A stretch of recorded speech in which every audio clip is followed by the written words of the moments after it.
السلام عليكم ورحمة الله وبركاته. بسم الله الرحمن الرحيم.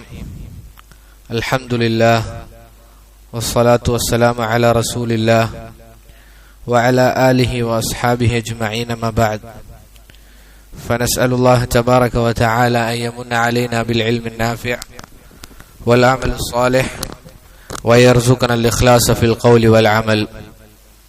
സഹോദരങ്ങളെ, റബ്ബ് സുബ്ഹാനഹു വ തആല നമ്മുടെ ഈ കൂടിയിരുത്തം നാളെ നമുക്ക് ലഭിക്കുന്ന ഏറ്റവും വലിയ പ്രതിഫലമായി മാറ്റുമാറാകട്ടെ.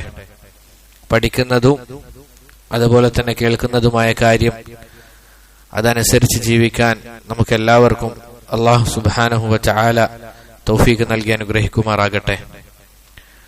നമ്മൾ പഠിച്ചുകൊണ്ടിരിക്കുന്ന വിഷയം മഹാനായ റസൂൽ സല്ലല്ലാഹു അലൈഹി വസല്ലമയുടെ ജീവചരിത്രമാണ്.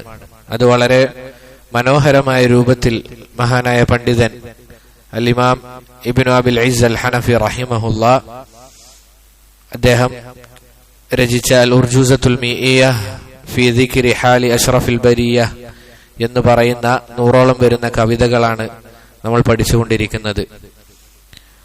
അതിൽ ഷേഖ് പിന്നീട് പറയുന്ന കാര്യം ഹിജ്റ 6-ാം വർഷം നടന്ന സംഭവമാണ് നമ്മൾ വിശദീകരിച്ചു കൊണ്ടിരിക്കുന്നത്. അതിൽ ഷേഖ് പിന്നീട് പറയുന്നു, വബഅദഹു ഇസ്തിസ്ഖാഉഹു, റസൂൽ സല്ലല്ലാഹു അലൈഹി വസല്ലമ മഴയെ തേടി അല്ലാഹുവോട് ദുആ ചെയ്തതിനെ പറ്റിയാണ്. റസൂലുള്ളാഹി സല്ലല്ലാഹു അലൈഹി വസല്ലമ മഴയെ തേടി അല്ലാഹുവിനോട് ദുആ ചെയ്തതിനെ പറ്റിയാണ് ഇവിടെ ഷേഖ് ഹിജ്റ 6-ാം വർഷം നടന്ന സംഭവമായി പറയുന്നത്. എന്താണ് ഇതിനുള്ള കാരണം? റസൂൽ സല്ലല്ലാഹു അലൈഹി വസല്ലമയുടെ സഹാബത്തിന് ശക്തമായ വെള്ളത്തിന്റെ ക്ഷാമമുണ്ടായി. അത് നേരിടേണ്ടി വന്നു. ശക്തമായ വരൾച്ചയാണ് അവർക്ക് നേരിടേണ്ടി വന്നത്. സഹാബത്ത് റസൂലുള്ളാഹി സല്ലല്ലാഹു അലൈഹി വസല്ലമയുടെ അടുക്കലേക്ക് പോയിക്കൊണ്ട് പറഞ്ഞു, ഫസ്തസ്ഖി റസൂലുള്ളാഹി സല്ലല്ലാഹു അലൈഹി വസല്ലം, റസൂൽ സല്ലല്ലാഹു അലൈഹി വസല്ലം എന്താണ് ചെയ്തത്? അല്ലാഹുവിനോട് ദുആ ചെയ്തു. അല്ലാഹുവോട് ദുആ ചെയ്തു. ഫആതാഹുമുൽ മതർ, അപ്പോൾ അല്ലാഹു സുബ്ഹാനഹു വ തആല എന്ത് ചെയ്തു? അവർക്ക് മഴ വർഷിപ്പിച്ചു കൊടുത്തു. നോക്കൂ സഹോദരങ്ങളെ, സഹാബത്ത് ഒരിക്കലും എന്തല്ല പറഞ്ഞത്? റസൂലെ, അങ്ങ് നമുക്ക് മഴ വർഷിപ്പിച്ചു തരണം എന്നല്ല സഹാബത്ത് പറഞ്ഞത്. മറിച്ച് അല്ലാഹുവോട് നമുക്ക് വേണ്ടി മഴയ്ക്ക് വേണ്ടി പ്രാർത്ഥിക്കണം. കാരണം ഇതാണ് റസൂൽ സല്ലല്ലാഹു അലൈഹി വസല്ലമ സഹാബത്തിന് പഠിപ്പിച്ചു കൊടുത്തത്. ഒരിക്കലും നിങ്ങൾ എന്നോട് ചോദിക്കണം, ഞാൻ നിങ്ങൾക്ക് മഴ നൽകാം, അതല്ല എങ്കിൽ ഞാൻ നിങ്ങൾക്ക് പല കാര്യങ്ങളും നൽകാം എന്നല്ല സഹാബത്തിന് റസൂൽ സല്ലല്ലാഹു അലൈഹി വസല്ലമ പഠിപ്പിച്ചു കൊടുത്തത്. മറിച്ച് അവിടുത്തെ അഖീദ, സഹാബത്തിന്റെ അഖീദ ഇതായിരുന്നു. അഥവാ റസൂൽ സല്ലല്ലാഹു അലൈഹി വസല്ലമയോട് അല്ലാഹുവോട് ദുആ ചെയ്യാൻ പറഞ്ഞു കഴിഞ്ഞാൽ ഉത്തരം കിട്ടുമെന്നുള്ളതാണ് സഹാബത്തിന്റെ വിശ്വാസം, അഥവാ ജീവിച്ചിരിക്കുന്ന സമയത്ത്. അതല്ലാതെ റസൂലിന്റെ വഫാത്തിന് ശേഷം ഒരൊറ്റ സഹാബത്ത് പോലും റസൂലിന്റെ ഖബറിന്റെ അടുക്കൽ പോയി, റസൂലെ, നിങ്ങൾ അള്ളാഹുവോട് പ്രാർത്ഥിക്കണമെന്നോ, അതല്ല എങ്കിൽ നമ്മുടെ നാട്ടിലുള്ള അല്ലെങ്കിൽ നമ്മളുടെ ഇപ്പോഴുള്ള ആധുനിക ശിർക്ക് ചെയ്യുന്നത് പോലെയല്ല. അവരെന്താണ് പറയുന്നത്? ഖബറിലുള്ള ആളുകളോട് തന്നെ നേരിട്ട് പ്രാർത്ഥിക്കുന്ന അവസ്ഥയാണ്. പക്ഷേ നമുക്ക് റസൂൽ സല്ലല്ലാഹു അലൈഹി വസല്ലമയുടെ ജീവിതം ഉടനീളം എടുത്ത് പരിശോധിച്ച് നോക്കിക്കഴിഞ്ഞാലും ഒരിക്കലും അള്ളാഹുവോടല്ലാതെ അവിടുന്നോ അല്ലെങ്കിൽ അവിടുത്തെ സഹാബത്തോ റളിയല്ലാഹു അൻഹും അജ്മഈൻ പ്രാർത്ഥിച്ചതായി നമുക്ക് കാണാൻ സാധിക്കുകയില്ല. എന്തുകൊണ്ടാണ് സഹോദരങ്ങളെ ഈ ഒരു വരൾച്ച ബാധിച്ചത്? എന്താണ് ഇതിനുള്ള കാരണം? അതിനുള്ള കാരണം സഅദ് ബിൻ അബി വഖാസ് റളിയല്ലാഹു അൻഹു ഉദ്ധരിക്കുന്ന ഒരു സംഭവം നമുക്ക് കാണാൻ സാധിക്കും. ഒരു ദിവസം റസൂൽ സല്ലല്ലാഹു അലൈഹി വസല്ലമ സഹാബത്തിനെ കൂട്ടി ഒരു യുദ്ധത്തിന് പുറപ്പെട്ടു. നമുക്കറിയാം, പണ്ട് കാലത്ത് യുദ്ധം എന്ന് പറഞ്ഞു കഴിഞ്ഞാൽ ആരൊക്കെയാണോ പരസ്പരം യുദ്ധത്തിൽ ഏറ്റുമുട്ടുന്നത് അവർ ഒരു സ്ഥലം നിശ്ചയിക്കും. എന്നിട്ട് അവിടെ പോയി അവിടെ തമ്പടിച്ച് പിന്നീടാണ് യുദ്ധം ആരംഭിക്കുക. ഇതാണ് പൊതുവെയുള്ള ശൈലി. അങ്ങനെ ഒരു വിഭാഗം ആളുകൾ ഏതാണോ അല്ലെങ്കിൽ ഇരുകൂട്ടറും ഏതാണോ നല്ല സ്ഥലം, അഥവാ തമ്പടിക്കാൻ ഏറ്റവും നല്ല സ്ഥലം ഏതാണ് എന്നവർ നോക്കും. അവിടെ വെള്ളമുണ്ടോ, താമസത്തിന് അനുയോജ്യമായ സ്ഥലമാണോ എന്നൊക്കെ അവർ അവിടെ ഒന്ന് പരിശോധിച്ചതിന് ശേഷമാണ് അവിടെ തമ്പടിക്കുക. ഇങ്ങനെ നോക്കുമ്പോൾ മുസ്ലിമീങ്ങൾ ഒരു സ്ഥലത്ത് പോയപ്പോൾ അവിടെ കാഫിരീങ്ങൾ നല്ല സ്ഥലത്ത് എന്ത് ചെയ്തു? തമ്പടിച്ചു. അഥവാ നല്ല വെള്ളം ലഭിക്കുന്ന, അതുപോലെ തന്നെ താമസത്തിന് അനുയോജ്യമായ ഒരു സ്ഥലം എന്ത് ചെയ്തു? കാഫിരീങ്ങൾ ആദ്യമേ പോയി അവിടെ തമ്പടിക്കുകയുണ്ടായി. മുസ്ലിമീങ്ങൾക്കാകട്ടെ എന്താണ് പ്രയാസമുണ്ടായത്? അവർ മുസ്ലിമീങ്ങൾക്ക് ലഭിക്കേണ്ടതായ വെള്ളം അത് നിഷേധിക്കുകയും ചെയ്തു, അത് തടഞ്ഞു വെച്ചു. മുസ്ലിമീങ്ങൾക്ക് വെള്ളം ലഭിക്കേണ്ടതിന് പകരം അവരെന്താണ് ചെയ്തത്? അവിടെ തടഞ്ഞു വെക്കുകയാണ് ഉണ്ടായത്. അങ്ങനെ വെള്ളമില്ലാതെ സ്വഹാബത്ത് അവരുടെ ആവശ്യങ്ങൾ നിർവഹിക്കാൻ പ്രയാസപ്പെടുകയാണ്.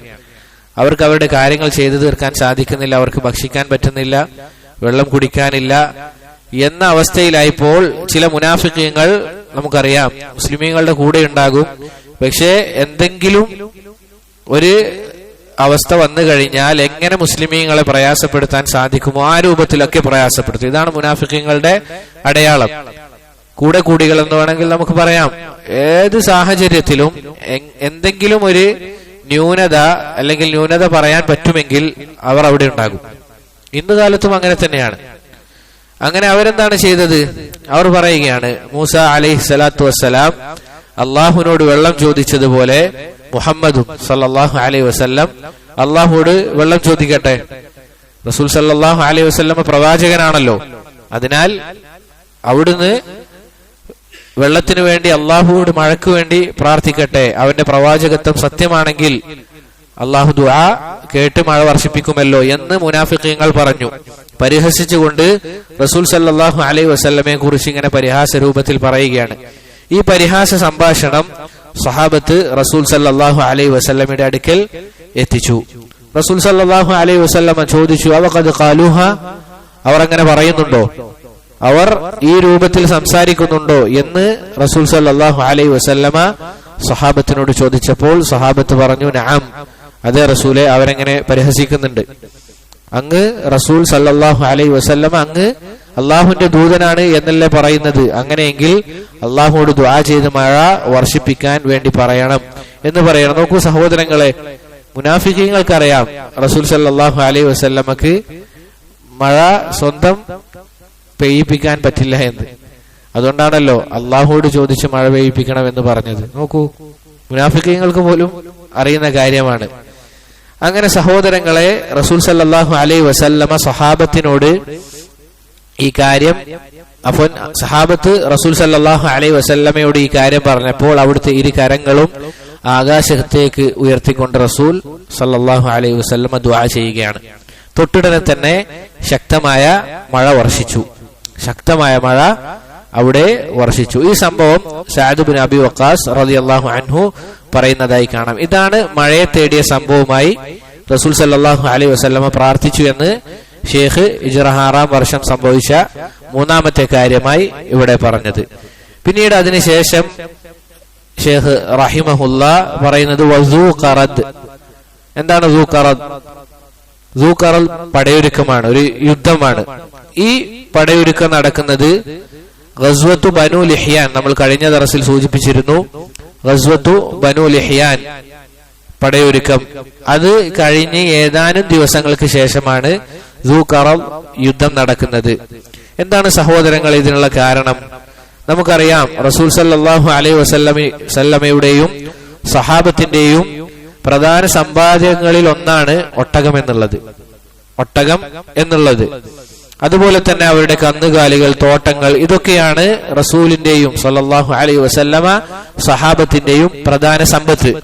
റസൂൽ സല്ലല്ലാഹു അലൈഹി വസല്ലമ അവിടുത്തെ ഒട്ടകത്തെ സംരക്ഷിക്കാനും അതുപോലെ തന്നെ അതിനെ മേയാനും അതിന്റെ കാര്യങ്ങൾ നോക്കി നടത്താനും ഒരാളെ ഏൽപ്പിച്ചിരുന്നു. റസൂൽ സല്ലല്ലാഹു അലൈഹി വസല്ലമയുടെ ഒട്ടകത്തെ നോക്കിയിരുന്നത് ഒരു വ്യക്തിയായിരുന്നു. അദ്ദേഹമാണ് ആ ഒട്ടകത്തെ മേയ്ക്കാറുള്ളതും അതിനു വേണ്ട ഭക്ഷണങ്ങൾ കൊടുക്കാറുമുള്ളത്.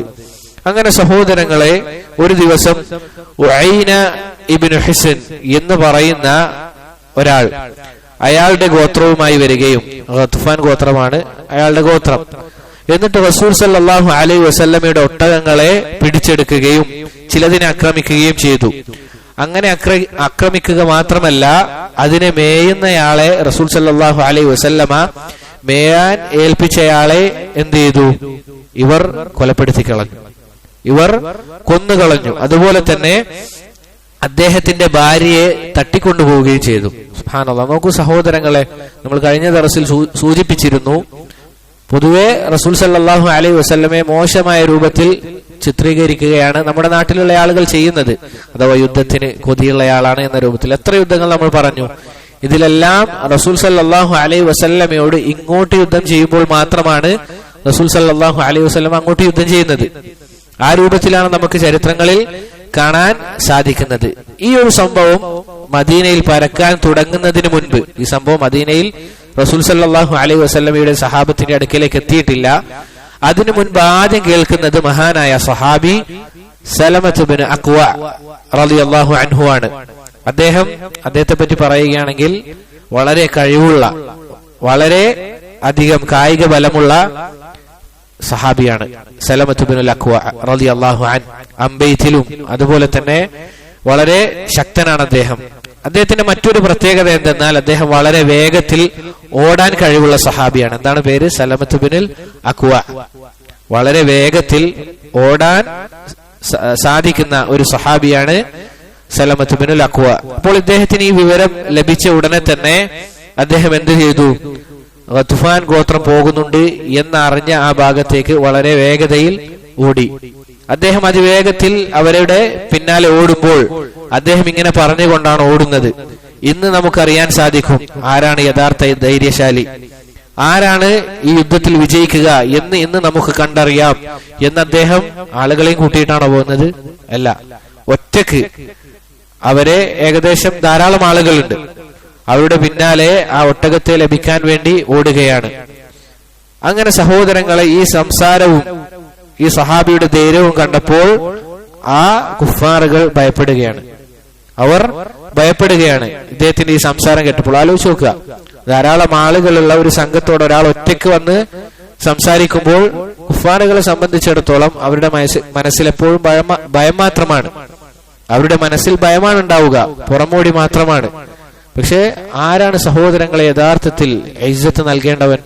അല്ലാഹു സുബ്ഹാനഹു വ തആലയാണ്. അല്ലാഹു പറഞ്ഞില്ലേ, വലില്ലാഹി വലിൽ മുഅ്മിനീന, അല്ലെങ്കിൽ വലില്ലാഹിൽ ഇസ്സത്തു വലിൽ മുഅ്മിനീൻ വലി റസൂലിഹി വലിൽ മുഅ്മിനീൻ.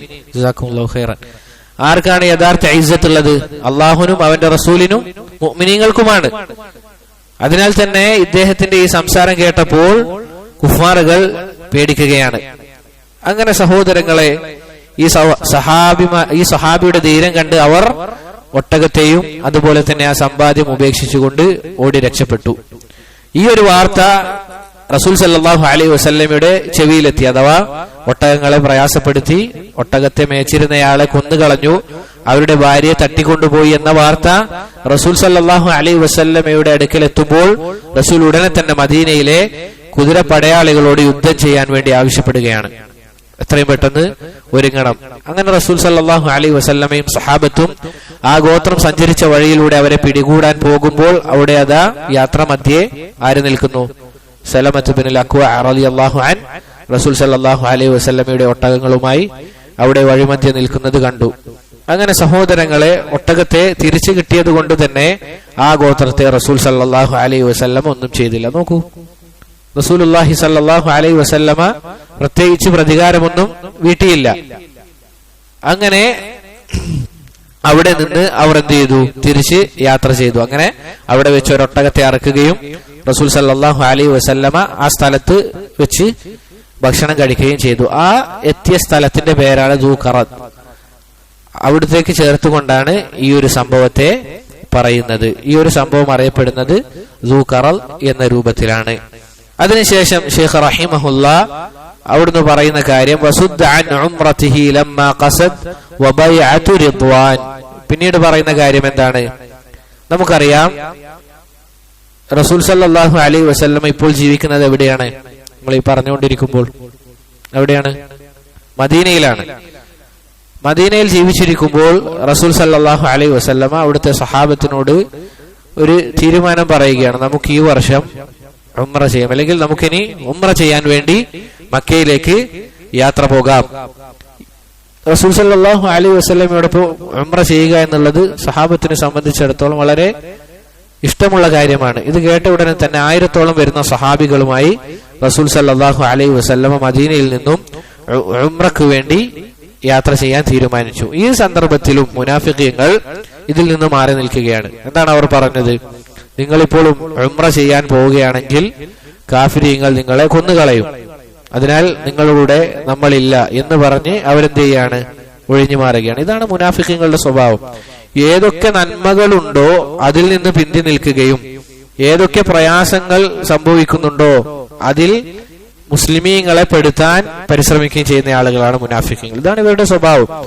ഇനി മുസ്ലിമീങ്ങൾക്ക് എന്തെങ്കിലും സമ്പത്ത് വന്നു കഴിഞ്ഞാലോ അതിലൊന്നാമത്തെ സഫിലാരുണ്ടാകും? മുനാഫിഖീങ്ങൾ ഉണ്ടാകും. യുദ്ധസമ്പത്ത് അതുപോലുള്ള കാര്യങ്ങൾ മുസ്ലിമീങ്ങൾക്ക് ലഭിച്ചു കഴിഞ്ഞാൽ അത് ലഭിക്കാൻ ആദ്യമായി മുമ്പിൽ ഉണ്ടാവുകയാരാണ്? മുനാഫിഖീങ്ങളാണ്.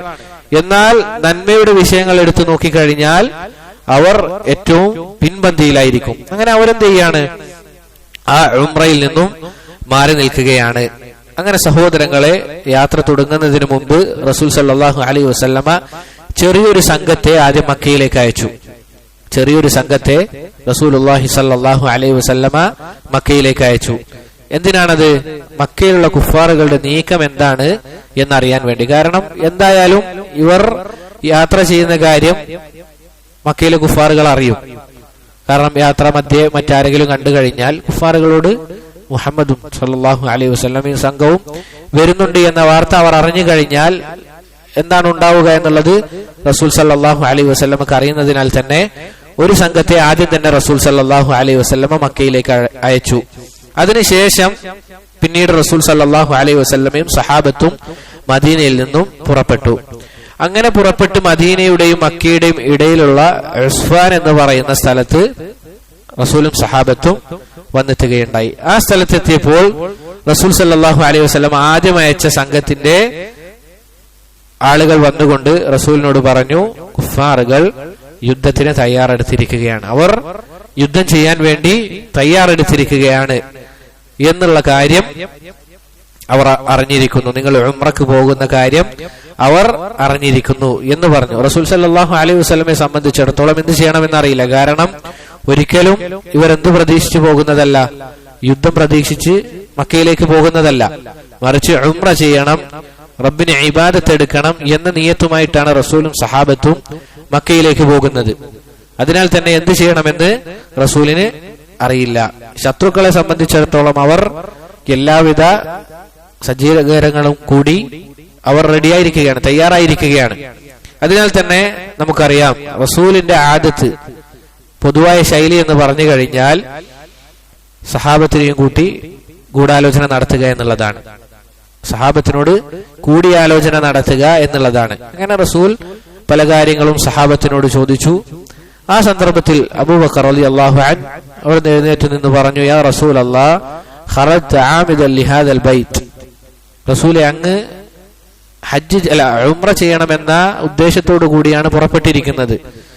ലാ തുരീദു ഖത്ല അഹദ്, ആരെയും കൊന്നുകളയാൻ അങ്ങ് ഉദ്ദേശിച്ചിട്ടില്ല, ആരോട് യുദ്ധം ചെയ്യാൻ, വല ഹർബ്, ആരോട് യുദ്ധം ചെയ്യാനും അങ്ങ് ഉദ്ദേശിച്ചിട്ടില്ല. ഫതവജ്ജഹ് ലഹ്, റസൂൽ അങ്ങ് എന്താണ് ഉദ്ദേശിച്ച കാര്യം അത് ചെയ്യുക, ഉംറക്ക് വേണ്ടി പുറപ്പെടുക എന്ന് റസൂൽ സല്ലല്ലാഹു അലൈഹി വസല്ലമയോട് അബൂബക്കർ സിദ്ദീഖ് റളിയല്ലാഹു അൻഹു പറഞ്ഞു. തുടർന്ന് പറഞ്ഞു, ഫമൻ സദ്ദനാ അൻഹു ഫഖാതൽനാഹു, നമ്മളെ ആരാണോ തടഞ്ഞു നിർത്തുന്നത് അവരോട് നമുക്ക് യുദ്ധം ചെയ്യാം, അതല്ല എങ്കിൽ നമുക്ക് നല്ല രൂപത്തിൽ യുദ്ധമൊന്നുമില്ലാതെ ഉംറ ചെയ്ത് തിരിച്ച് മക്കയിലേക്ക് തന്നെ ഉംറ ചെയ്ത് തിരിച്ച് മദീനയിലേക്ക് തന്നെ മടങ്ങാമെന്ന് അബൂബക്കർ സിദ്ദീഖ് റളിയല്ലാഹു അൻഹു റസൂൽ സല്ലല്ലാഹു അലൈഹി വസല്ലമയോട് പറഞ്ഞു. ഇത് കേട്ടപ്പോൾ റസൂൽ സല്ലല്ലാഹു അലൈഹി വസല്ലം പറഞ്ഞു, ഉംലു ബിസ്മില്ലാഹ്, അള്ളാഹുവിന്റെ നാമത്തിൽ നിങ്ങൾ യാത്ര തുടരുക. അങ്ങനെ യാത്ര തുടർന്ന് മക്കക്കടുത്തുള്ള ഹുദൈബിയ എന്ന് പറയുന്ന സ്ഥലത്തേക്ക് റസൂൽ എത്തി. ഹുദൈബിയ എന്ന് പറയുന്ന സ്ഥലത്തെത്തി. അവിടെ എത്തിയപ്പോൾ റസൂൽ തീരുമാനിച്ചു, മക്കയിലുള്ള കുഫാറുകളുടെ അടുക്കലേക്ക് പോയിക്കൊണ്ട് നമ്മൾ യുദ്ധത്തിന് വന്നതല്ല, മറിച്ച് നമ്മൾ ഉംറ ചെയ്യാൻ വന്ന് വളരെ മാന്യമായ രൂപത്തിൽ മദീനയിലേക്ക് തിരിച്ചു പോകാനാണ് നമ്മൾ വന്നിരിക്കുന്നത് എന്ന് കുഫാറുകളോട് ആരെങ്കിലും ഒരാൾ പറയണം എന്ന ഒരു തീരുമാനമായി. അതിൽ ആരാണ് അങ്ങോട്ടേക്ക് ആ കാര്യം പറയാൻ പോകുന്നത്? ആരാണ്? ഉസ്മാൻ ഇബ്നു അഫ്ഫാൻ റളിയല്ലാഹു അൻഹു. ഉസ്മാൻ ഇബ്നു അഫ്ഫാൻ റളിയല്ലാഹു അൻഹു ഈ ഒരു കാര്യം പറയാൻ വേണ്ടി മക്കയിലെ കുഫാറുകളുടെ അടുക്കലേക്ക് നീങ്ങി. അങ്ങനെ അദ്ദേഹം പോകുന്ന യാത്രാ മധ്യേ ഉസ്മാൻ റളിയല്ലാഹു അൻഹുവിനെ പരിചയമുള്ള അബാൻ എന്ന് പറയുന്ന മുശ്രിക്കായ ഒരു വ്യക്തി ഉസ്മാൻ റളിയല്ലാഹു അൻഹുവിനോട് ചോദിച്ചു, എങ്ങോട്ടേക്കാണ് താങ്കൾ പോകുന്നത്? ഉസ്മാൻ റളിയല്ലാഹു അൻഹു കാര്യം പറഞ്ഞു, നമ്മൾ മദീനയിൽ നിന്നും ഉംറ ചെയ്യാൻ വേണ്ടി മക്കയിലേക്ക് വന്നതാണ്. അപ്പോൾ അവിടെയുള്ള ആളുകൾ പ്രയാസപ്പെടുത്താൻ വേണ്ടി വന്നിരിക്കുന്നു എന്ന കാര്യം പറഞ്ഞു. അബാൻ പറഞ്ഞു, നിങ്ങൾ ഒറ്റയ്ക്ക് പോയി കഴിഞ്ഞാൽ ഒരുപക്ഷെ കുഫാറുകൾ നിങ്ങളെ എന്തെങ്കിലും ചെയ്തേക്കാം, അതുകൊണ്ട് ഞാൻ നിങ്ങൾക്ക് സംരക്ഷണം നൽകാം എന്ന് പറഞ്ഞ് അവർ രണ്ടുപേരും നീങ്ങി കുഫാറുകളുടെ അടുക്കലേക്ക് എത്തി കാര്യം പറഞ്ഞു. എന്നാൽ ഇവർ പോയ ഉടനെ തന്നെ റസൂൽ സല്ലല്ലാഹു അലൈഹി വസല്ലമയും സഹാബത്ത് നിൽക്കുന്ന സ്ഥലത്തും അതുപോലെ തന്നെ അവിടെ ഒരു വാർത്ത പ്രചരിച്ചു, ഉസ്മാൻ ഇബ്നു അഫ്ഫാൻ റളിയല്ലാഹു അൻഹു കൊല്ലപ്പെട്ടിരിക്കുന്നു എന്ന്. ഉസ്മാൻ ഇബ്നു അഫ്ഫാൻ റളിയല്ലാഹു അൻഹു കൊല്ലപ്പെട്ടിരിക്കുന്നു എന്നൊരു വ്യാജ വാർത്ത അവിടെ പരക്കുകയുണ്ടായി. ഈ സമയത്ത് റസൂൽ സല്ലല്ലാഹു അലൈഹി വസല്ലമ ഒരു ബൈഅത്ത് ചെയ്തു. എന്താണ് അതിൽ പറയുന്നത്? ഉസ്മാൻ കൊല്ലപ്പെട്ടിട്ടുണ്ട് എങ്കിൽ അവരോട് നമുക്ക് പകരം ചോദിക്കുക തന്നെ ചെയ്യണം. കാരണം നമുക്കറിയാം റസൂൽ സല്ലല്ലാഹു അലൈഹി വസല്ലമയെ സംബന്ധിച്ചിടത്തോളം സഹാബത്തിന് വല്ലതും പറ്റിക്കഴിഞ്ഞു എന്നറിഞ്ഞു കഴിഞ്ഞാൽ പിന്നീട് അവിടത്തേക്ക് പിടിച്ചു നിൽക്കാൻ സാധിക്കുകയില്ല. അവിടത്തേക്കാണ് ആരെങ്കിലും വല്ലതും ചെയ്തത് എങ്കിൽ അവിടുത്തെ പൊതുവെയുള്ള ശൈലി എന്താണ്? വിട്ടുവീഴ്ചയാണ്. ധാരാളം സംഭവങ്ങൾ നമുക്ക് കാണാൻ സാധിക്കും. അതിലൊരു സംഭവമാണ് മക്കയിൽ റസൂൽ സല്ലല്ലാഹു അലൈഹി വസല്ലമക്ക് പീഡനം അത് വർദ്ധിച്ചു കഴിഞ്ഞപ്പോൾ അവിടത്തേക്ക് മക്കയിലെ കുഫാറുകൾ വല്ലാതെ പ്രയാസപ്പെടുത്തിയപ്പോൾ അവിടുന്ന് തായിഫിലേക്ക് യാത്ര ചെയ്യുകയാണ്. റസൂൽ സല്ലല്ലാഹു അലൈഹി വസല്ലമ മക്കയിൽ നിൽക്കാൻ സാധിക്കുന്നില്ല. എന്താണ് റസൂൽ പറഞ്ഞ തെറ്റെന്താണ്? നിങ്ങൾ അള്ളാഹുവെ മാത്രം ആരാധിക്കണം എന്ന് പറഞ്ഞതാണ് തെറ്റ്. അതല്ല എങ്കിൽ നിങ്ങൾ കുടുംബ ബന്ധം ചേർക്കണം, നിങ്ങൾ വ്യഭിചരിക്കരുത്, നിങ്ങൾ കള്ളു കുടിക്കരുത് എന്ന നല്ല നല്ല ഉപദേശങ്ങൾ നൽകിയതാണ് റസൂൽ സല്ലല്ലാഹു അലൈഹി വസല്ലമ ചെയ്ത തെറ്റ്. അത് പറഞ്ഞത് കാരണത്താൽ അവിടെ നിൽക്കാൻ സാധിക്കുന്നില്ല. അവിടുന്ന് റസൂൽ സല്ലല്ലാഹു അലൈഹി വസല്ലമ തായിഫിലേക്ക് യാത്ര ചെയ്തു. തായിഫിൽ പോയപ്പോഴും അല്ലാഹു സുബ്ഹാനഹു വ തആല ഏൽപ്പിച്ച ദൗത്യം റസൂൽ സല്ലല്ലാഹു അലൈഹി വസല്ലമ നിർത്തിയില്ല. അവിടുന്ന് തായിഫിൽ പോയി പറഞ്ഞു, ഖൂലൂ ലാ ഇലാഹ ഇല്ലല്ലാഹ്, നിങ്ങൾ ലാ ഇലാഹ ഇല്ലല്ലാഹ് പറയണം. എന്താണ് റസൂലിന് ലഭിച്ചത്? അവിടുത്തെ ആളുകളും പ്രയാസപ്പെടുത്തുകയാണ്. എത്രത്തോളം? അവിടെ ഉണ്ടായിരുന്ന കൊച്ചു കുട്ടികൾ എന്ത് ചെയ്യുകയാണ്? റസൂൽ സല്ലല്ലാഹു അലൈഹി വസല്ലമയെ കല്ലെടുത്തെറിയുകയാണ്. കല്ലെടുത്തെറിഞ്ഞ് അവിടുത്തെ നെറ്റി പൊട്ടി അവിടുത്തെ മുഖത്തോടുകൂടി രക്തം കാലിലേക്ക് വരെ എത്തുകയാണ്. അത്രയും പ്രയാസം കാലിലേക്ക് രക്തം വാർന്നൊലിക്കുകയാണ്. അങ്ങനെ റസൂൽ അവിടെ നിന്നും തായിഫിൽ നിന്നും ആളുകൾ പ്രയാസപ്പെടുത്തുന്നു എന്ന് കണ്ടപ്പോൾ തിരിച്ചു മടങ്ങി പോകുമ്പോൾ ഖർനുസ് ആലബ് എന്ന് പറയുന്ന സ്ഥലത്തെത്തിയപ്പോൾ അവിടെ നിന്ന് വിശ്രമിക്കാൻ വേണ്ടിയിരുന്നു. അപ്പോൾ അതാ ജിബ്രീൽ അലൈഹി സ്വലാത്തു വസ്സലാം വരികയാണ്. ജിബ്രീൽ അലൈഹി സ്വലാത്തു വസ്സലാം വന്നുകൊണ്ട് റസൂലിനോട് സലാം പറഞ്ഞു. റസൂലിനോട് പറഞ്ഞു, എന്റെ കൂടെയുള്ളത് മലക്കുകൾ ആണ്, 2 മലക്കുകൾ. എന്തിന മലക്കുകളാണ്? പർവ്വതങ്ങളുടെ കാര്യം ഏൽപ്പിച്ച മലക്കുകളാണ് ഇവർ എന്ന് പറയുകയാണ്. എന്നിട്ട് റസൂലിനോട് ഈ മലക്കുകൾ പറയുന്ന കാര്യം എന്താണ്? അങ്ങൊരു കാര്യം പറഞ്ഞാൽ മതി, ഒരു വാക്ക് പറഞ്ഞാൽ മതി, ഈ കാണുന്ന മലകൾ അവരുടെ മേൽ ഇട്ടുകൊണ്ട് അവരെ ഞാൻ നശിപ്പിക്കാം. മലായിക്കത്തുകൾ വന്നുകൊണ്ട് റസൂലിനോട് പറയുകയാണ്. നമ്മൾ ആലോചിക്കുക, നമ്മളാണെങ്കിൽ എന്താ പറയാ? റസൂൽ സല്ലല്ലാഹു അലൈഹി വസല്ലം എന്താണ് പറഞ്ഞത്? നിങ്ങൾ അങ്ങനെ ചെയ്യേണ്ടതില്ല. ഞാൻ ആഗ്രഹിക്കുന്നത് അവരിൽ നിന്ന് അള്ളാഹുവെ ആരാധിക്കുന്ന ഒരാളെങ്കിലും ഉണ്ടാവുക എന്നുള്ളതാണ് ഞാൻ ആഗ്രഹിക്കുന്നത്. അവരെ ഒന്നും ചെയ്യേണ്ടതില്ല എന്ന രൂപത്തിൽ റസൂൽ സല്ലല്ലാഹു അലൈഹി വസല്ലമ മറുപടി കൊടുക്കുകയാണ്. പക്ഷേ റസൂൽ സല്ലല്ലാഹു അലൈഹി വസല്ലമയുടെ സഹാബത്തിന് എന്തെങ്കിലും സംഭവിച്ചു കഴിഞ്ഞാൽ അവിടുന്ന് പകരം ചോദിക്കാറുണ്ട്. അതാണ് ഇവിടെ നമുക്ക് കാണാൻ സാധിക്കുന്നത്. ആ സമയത്ത് റസൂൽ ഒരു ബൈഅത്ത് എടുത്തു, അല്ലെ? ഉസ്മാൻ റളിയല്ലാഹു അൻഹുവിനെ കൊലപ്പെടുത്തിയിട്ടുണ്ട് എങ്കിൽ അവരോട് പകരം ചോദിക്കുക തന്നെ ചെയ്യണം എന്ന് പറഞ്ഞെടുത്ത ആ ബൈഅത്തിന് പറയുന്ന പേരാണ് ബൈഅത്തു റിദ്വാൻ. എന്നാൽ സഹോദരങ്ങളെ, വാസ്തവത്തിൽ അതെന്തല്ല, യാഥാർത്ഥ്യമായിരുന്നില്ല. ഉസ്മാൻ ഇബ്നു അഫ്ഫാൻ റളിയല്ലാഹു അൻഹു കൊല്ലപ്പെട്ടിട്ടില്ല. നോക്കൂ, ഈ സംഭവത്തിൽ നിന്ന് നമുക്ക് മനസ്സിലാക്കാൻ പറ്റുന്ന ഏറ്റവും വലിയ ഗുണപാഠം അല്ലെങ്കിൽ ഏറ്റവും വലിയ കാര്യം എന്താണ്? റസൂലുള്ളാഹി സ്വല്ലല്ലാഹു അലൈഹി വസല്ലമക്ക് ഗൈബ് അറിയില്ല. റസൂലുള്ളാഹി സ്വല്ലല്ലാഹു അലൈഹി വസല്ലമക്ക് ഗൈബ് അറിയില്ല എന്നുള്ളത് ഈ സംഭവത്തിൽ നിന്ന് വ്യക്തമാണ്. നിങ്ങൾ ആലോചിച്ച് നോക്കുക, ഗൈബ് അറിയാമെങ്കിൽ നമ്മൾ കഴിഞ്ഞ ദർസിൽ സൂചിപ്പിച്ചതുപോലെ ആളുകളൊക്കെ കൂട്ടി ബൈഅത്ത് ചെയ്യുകയാണ്. ഇതൊക്കെ ഒരു അഭിനയല്ലേ? റസൂലിന് ഗൈബ് അറിയാമെങ്കിൽ ആദ്യമേ പറഞ്ഞാൽ പോരെ അത് വ്യാജ വാർത്തയാണ്, ആരും പ്രയാസപ്പെടണ്ട, ഉസ്മാൻ റളിയല്ലാഹു അൻഹു കൊല്ലപ്പെട്ടിട്ടില്ല, തിരിച്ചു വരും എന്ന് ആദ്യമേ പറയാം. അതല്ലാതെ ഇത്രയും പ്രയാസമാണ്, എന്ത് യുദ്ധത്തിന് ആളുകൾ വരുന്നുണ്ട്, മിക്കവാറും പല ആളുകളും കൊല്ലപ്പെടും എന്ന അവസ്ഥയിൽ റസൂലിന് ഗൈബ് അറിഞ്ഞിട്ടും ഇത്രയും ആളുകളെ കൂട്ടി നമുക്കിനി ബൈഅത്ത് ചെയ്യാം, ഓരോ ആളുകൾ വരിക, എനിക്ക് കൈ തരിക, ഉസ്മാൻ റളിയല്ലാഹു അൻഹു കൊല്ലപ്പെട്ടിട്ടുണ്ട് എങ്കിൽ നമുക്ക് തിരിച്ചു യുദ്ധം ചെയ്യാം, ഇതൊക്കെ അഭിനയമായി മാറില്ലേ? റസൂൽ സല്ലല്ലാഹു അലൈഹി വസല്ലമക്ക് ഗൈബ് അറിയില്ല. വമാ യൻതിഖു അനിൽ ഹവാ ഇൻ ഹുവ ഇല്ലാ വഹ്യുൻ യൂഹാ. ഇതാണ് റസൂൽ സല്ലല്ലാഹു അലൈഹി വസല്ലം. അവിടുന്ന് വഹിയായി ലഭിച്ച കാര്യങ്ങൾ അത് സംസാരിക്കും. അതല്ലാതെ ഒരിക്കലും റസൂൽ സല്ലല്ലാഹു അലൈഹി വസല്ലമക്ക് ഗൈബ് അറിയില്ല എന്നുള്ളത് ഈ ഒരു സംഭവം നമുക്ക് മനസ്സിലാക്കി തരുന്നു. അങ്ങനെ സഹോദരങ്ങളെ പറഞ്ഞു വന്നത്, കുഫാറുകൾ യുദ്ധം തന്നെയാണ് ഉദ്ദേശിക്കുന്നത്. റസൂൽ സല്ലല്ലാഹു അലൈഹി വസല്ലമ അവിടുന്ന് ധാരാളമായി ആവർത്തിച്ച് പറയുന്നുണ്ട്, നമ്മൾ യുദ്ധത്തിന് വന്നവരല്ല, നമ്മൾ യുദ്ധം ആഗ്രഹിക്കുന്നില്ല, നമ്മൾ ഉംറ ചെയ്ത് തിരിച്ചു പോകുന്നതാണ് എന്ന രൂപത്തിൽ ആവർത്തിച്ച് പറഞ്ഞിട്ടും അവർ അതിന് നിൽക്കുന്നില്ല, അഥവാ യുദ്ധത്തിന് തയ്യാറായിക്കൊണ്ടേ നിൽക്കുന്നു. അങ്ങനെ സഹോദരങ്ങളെ, റസൂൽ സല്ലല്ലാഹു അലൈഹി വസല്ലം അവസാനം പറഞ്ഞു, ഇനി യുദ്ധമാണെങ്കിൽ യുദ്ധം അത് തന്നെ ചെയ്യാം എന്ന രൂപത്തിൽ റസൂൽ നിന്നപ്പോൾ അതിനിടയിൽ ധാരാളം സംസാരങ്ങൾ അങ്ങോട്ടും ഇങ്ങോട്ടും നടന്നു. അതിനിടയിലാണ് സുഹൈൽ എന്ന് പറയുന്ന ഒരാൾ വന്നുകൊണ്ട് റസൂൽ സല്ലല്ലാഹു അലൈഹി വസല്ലമയോട് ഒരു കരാർ വെക്കുന്നത്. എന്താണ് ആ കരാറിലുള്ളത്? പല കാര്യങ്ങളുമുണ്ട്. ആ കരാറിൽ പല കാര്യങ്ങളുമുണ്ട്. ഈ ഒരു സംഭവം വളരെ വിശാലമായതാണ്, എല്ലാം പറയാൻ ഉദ്ദേശിക്കുന്നില്ല. ഈ ഒരു സംഭവത്തിൽ പ്രത്യക്ഷത്തിൽ നോക്കിക്കഴിഞ്ഞാൽ ഈ കരാറിൽ മുസ്ലിമീങ്ങളുടെ ഭാഗത്ത് നോക്കുകയാണെങ്കിൽ ഒന്നും ലഭിക്കാനില്ല. അതിലൊരു കരാർ എന്താണ്? ഈ വർഷം ഉംറ ചെയ്യാൻ സാധിക്കുകയില്ല. മറ്റൊരു സംഭവം, നിങ്ങളുടെ അടുത്തേക്ക് മുസ്ലിമായി ഒരാൾ വന്നു കഴിഞ്ഞാൽ നിങ്ങൾ എന്ത് ചെയ്യാൻ പാടില്ല? മുസ്ലിമായി സ്വീകരിക്കാൻ പാടില്ല. എന്നാൽ നിങ്ങളുടെ കൂട്ടത്തിൽ നിന്ന് ഒരാൾ കാഫിറായി നമ്മുടെ അടുക്കിലേക്ക് വരികയാണെങ്കിൽ നമ്മൾ അത് സ്വീകരിക്കും. ഇങ്ങനെ ധാരാളം, പ്രത്യക്ഷത്തിൽ നോക്കുമ്പോൾ ധാരാളം മുസ്ലിമീങ്ങൾക്ക് തടസ്സമുള്ള അല്ലെങ്കിൽ പ്രയാസമുള്ള കാര്യങ്ങളാണ് കാണാൻ സാധിക്കുന്നത്. റസൂൽ സല്ലല്ലാഹു അലൈഹി വസല്ലമ ഇത് അംഗീകരിക്കുകയാണ്. സഹാബകൾക്ക്, പല ആളുകൾക്കും എന്താണ് ഇതിൽ പ്രയാസമുണ്ട്. ഈ സമയത്താണ് മഹാനായ സഹാബി ഉമർ റളിയല്ലാഹു അൻഹു ആ ഒരു ചോദ്യം ചോദിക്കുന്നത്, റസൂലേ അലസ്ന അലൽ ഹഖ്, നമ്മൾ സത്യത്തിലല്ലേ ഉള്ളത്?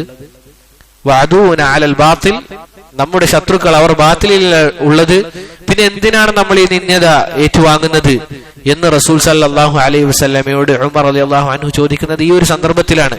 പിന്നീട് ഉമർ റളിയല്ലാഹു അൻഹു തന്നെ പറയുന്നുണ്ട്, ഈ ഒരു സംഭവം യഥാർത്ഥത്തിൽ മുസ്ലിമീങ്ങൾക്ക് വിജയമാണ് ഉണ്ടായത് എന്ന രൂപത്തിൽ ഉമർ റളിയല്ലാഹു അൻഹു സംസാരിക്കുന്നുണ്ട്. പറഞ്ഞു വന്നത്, പ്രത്യക്ഷത്തിൽ നോക്കിക്കഴിഞ്ഞാൽ മുസ്ലിമീങ്ങൾക്ക് വളരെ പ്രയാസമാണ്. അങ്ങനെ ഈ വർഷം ഉംറ ചെയ്യാൻ പറ്റുന്നുണ്ടോ? ഇല്ല. റസൂലും സഹാബത്തും തിരിച്ച് മടങ്ങി പോവുകയാണ്. ഇതാണ് ഈ ഒരു സംഭവം.